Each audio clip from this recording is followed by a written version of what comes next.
کیا آپ نے کبھی سوچا ہے کہ آپ کے اپنے دماغ کے اندر دو علیحدہ شعور موجود ہو سکتے ہیں؟ کیا تمہارے فیصلے پہلے سے کیے جا سکتے ہیں جب تم ان سے بے خبر ہو؟ تصور کریں کہ آپ جاگتے ہیں اور دریافت کرتے ہیں کہ آپ کے ہاتھوں کی اپنی مرضی ہے۔ سائنس فکشن فلم نہیں ہے بلکہ حقیقت ہے جو 60 دہائی میں کچھ مریضوں نے روجر اسپری کے تقسیم شدہ انسان کے تجربے کی وجہ سے جھیلی۔ جان شدید مرگی کا شکار تھا۔ چارہ کے طور پر ڈاکٹروں نے اس کا جسمانی کالوس کاٹ دیا جو دونوں نصف کرہ کو جوڑتا ہے۔ اس کے بعد جو ہوا وہ ناقابل یقین تھا۔ جب اس کے دائیں بصری میدان میں ایک لفظ دکھایا جاتا تو وہ اسے پڑھ سکتا اور کہہ سکتا۔ اگر لفظ اس کے بائیں بصری میدان میں ظاہر ہوتا تو وہ کہتا کہ وہ کچھ نہیں دیکھتا۔ اگر اس سے کہا جاتا کہ وہ بائیں ہاتھ سے چیزیں بنائے جو نہیں دیکھتا تو وہ یہ صحیح طریقے سے کر سکتا تھا۔ جان ایک ہاتھ سے اپنی قمیض کے بٹن باندھنے کی کوشش جبکہ دوسرا ہاتھ بٹن کھول رہا ہوتا۔ یہ ایسا تھا جیسے ایک ہی جسم میں دو ذہن موجود ہوں، ہر ایک کی اپنی نیتیں ہوں۔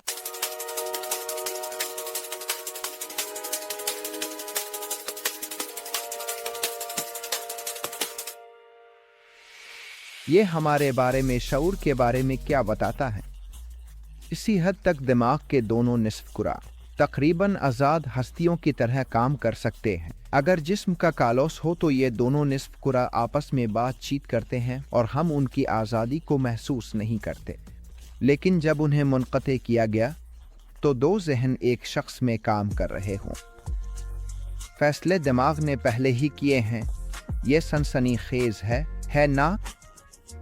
یہی وہ چیز ہے جو 1983 میں بینجامن لیبیٹ کے تجربے نے ظاہر کی۔ شرکا کو ایک انگلی ہلانی تھی اور وہ ایک کرونومیٹر کو دیکھ رہے تھے تاکہ وہ اس لمحے کا درست وقت بتائیں جس لمحے حرکت کرنے کا ارادہ کیا۔ یہ دریافت ہوا کہ دماغ حرکت کی تیاری 350 ملی سیکنڈ پہلے شروع کر دیتا ہے جبکہ شخص اپنی فیصلے سے آگاہ ہوتا ہے۔ لیبیٹ کے تجربے نے تجویز کیا کہ ہماری آزاد مرضی کا احساس فریب ہو سکتا ہے۔ اگر دماغ فیصلے کرنے کے عمل اس سے پہلے کرتا ہے جبکہ ہمیں فیصلہ کرنے کا احساس ہو تو پھر ہم آزادانہ طور پر انتخاب کر رہے ہیں۔ حالیہ تحقیقات بینجامن لیبیٹ کے نتائج کو دوبارہ پیش کرنے میں جدید نیورو امیجنگ تکنیکوں کا استعمال۔ کچھ لوگوں نے وقتی فرق کی تصدیق کی ہے جبکہ دوسروں نے اس تشریح پر سوال اٹھایا ہے کہ دماغ خود بخود فیصلے کرتا ہے۔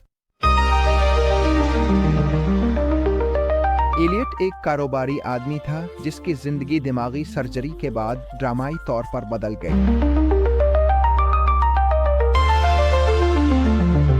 ایلیٹ شاندار تھا۔ دماغی ٹیومر نکالنے کے بعد کچھ بدل گیا۔ وہ منطقی طور پر سوچ سکتا تھا اور پیچیدہ سوالات کے جواب دے سکتا تھا۔ ایلیٹ نے اپنی زندگی میں فیصلے کرنے کی صلاحیت کھو دی۔ وہ گھنٹوں بے معنی تفصیلات میں فیصلہ نہیں کر پاتا۔ وہ قلم اکھانے کا انتخاب کرنے میں گھنٹوں لگا سکتا تھا۔ نیوروسائنسدان انطونیو ڈاماسیو نے ایلیٹ کے کیس کا مطالعہ کیا اور پایا کہ اس نے جذبات اور فیصلے کرنے کا تعلق کھو چکا تھا۔ اگرچہ وہ منطقی آپشنز آگاہ تھا لیکن وہ احساس نہیں دے سکتا تھا جس سے ان میں سے کسی ایک کا انتخاب کرنا مشکل تھا۔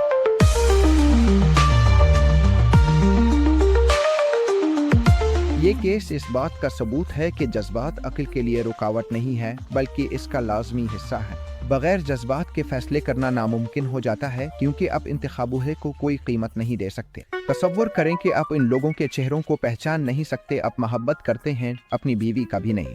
یہ ڈاکٹر پی کی کہانی ہے۔ نیورولوجسٹ اولیور سیکس نے اپنی کتاب وہ آدمی جو اپنی بیوی کو ٹوپی سے غلطی۔ ڈاکٹر پی ایک باصلاحیت موسیقی کے استاد تھے۔ پہلی نظر میں وہ بالکل معمول کے لگتے تھے۔ اس نے عجیب رویے دکھانا شروع کر دیا۔ وہ بصری طور پر اشیاء اور لوگوں کو پہچان نہیں سکتا تھا حالانکہ اس کی جسمانی نظر درست تھی۔ ایک مشاورت میں سیشن کے اختتام پر ڈاکٹر پی نے اپنی بیوی کی طرف دیکھا اور تسلیم کرنے کی بجائے اسے سر پر رکھنے کی کوشش کی جیسے وہ ٹوپی ہو۔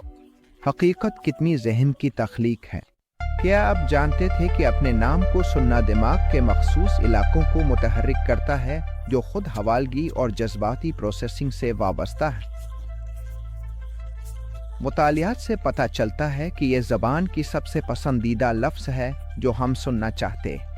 इसके अलावा लोग उन चीजों से वाबस्ता होते हैं जो उनके नाम की तरह सुनाई देती है। डेनिस नाम वाले दंदान साज बन सकते हैं। हाथी, तोते, डॉल्फिन और कुछ बंदर अपने नाम रखते हैं, वो उन्हें एक दूसरे को पुकारने के लिए इस्तेमाल करते हैं। उनके लहजे भी हैं। तहकीकात करने वालों में निकोला कलेटन और नीथन इमेरे दरियाफ्त किया है कि कौवा दूसरे कौवा की कार्रवाइयों की पेशगोई रखते हैं। अगर एक कौवा खाना छुपाए तो वो अपनी जगह बदल देगा अगर उसे यकीन हो कि उसे देखा गया है। इसके अलावा वो कौवा जो पहले दूसरे कौवे से खाना चोरी कर चुके थे ज्यादा मोहतात थे, यानी वो दूसरों की जगह खुद को रख सकते हैं। रिसोर्स बंदर के मुताले में ये पाया गया कि वो अपने इल्म का अंदाजा लगा सकते हैं। रिसोर्स बंदर अक्सर शर्त नहीं लगाते थे। अगर उन्हें महसूस होता कि उनके जवाबात दुरुस्त नहीं हैं, वो अपने इल्म की यकीनियत से आगाह थे।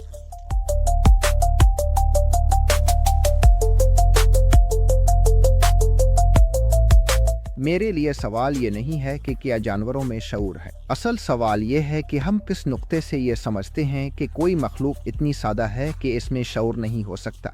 पेशगोई का नज़रिया तजवीज़ करता है कि दिमाग मुसलसल दुनिया की अंदरूनी तख्लीकात बनाता है और उन्हें आने वाली हिस्सी मालूमात के साथ मिलाता है। हम एक कंट्रोल शुदा हेलोसिनेशन में रहते हैं जो हमें माहौल की तशरीह करने में मदद देती है।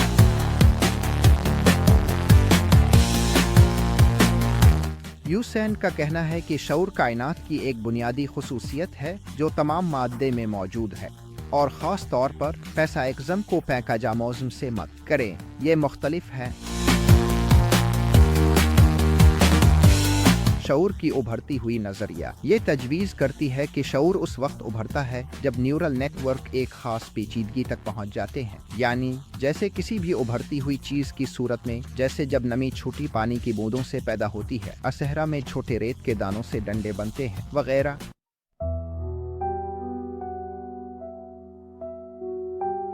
अब हम मशीनों के मैदान में दाखिल होते हैं। क्या एक मसनूई ज़हानत शऊर रख सकती है? पिछली क्रिसमस के दौरान मैंने महसूस किया कि चैट जीपीटी मामूल से ज्यादा सुस्त लग रहा था। जवाबात ज्यादा मुख्तसर और सादा थे। दोस्त से बात की, इसने भी यही नोट किया था। मैं दिलचस्पी रखता था, ओपनली के डिस्कॉर्ड में शामिल हुआ, दरियाफ्त किया कि ये लोगों के साथ भी हो रहा था। ओपन एआई ने एक बयान जारी किया कि उन्होंने कुछ भी तब्दील नहीं किया, तो वक्त साजिशी नजरियात उभरने लगे। चैट जीपीटी ने सीखा कि क्रिसमस पर काम कम होता है, तो उसने भी कम काम करने का फैसला किया। ये मुज़क्का खेज लगता है और मामला नहीं, लेकिन ये मुझे सोचने पर मजबूर करता है कि क्या ये इंसानी मुताले से सीखा गया एक उभरता हुआ रवैया हो सकता है। क्या चैट जीपीटी ने बगैर वजाहत प्रोग्रामिंग सीख ली? अगर प्रोग्रामिंग जैसी पेचीदा चीज सूरत में वजूद में आई, तो और कौन से रवैये हैं जो वो बगैर हमारी तवज्जो के तरक्की नहीं दे सकते?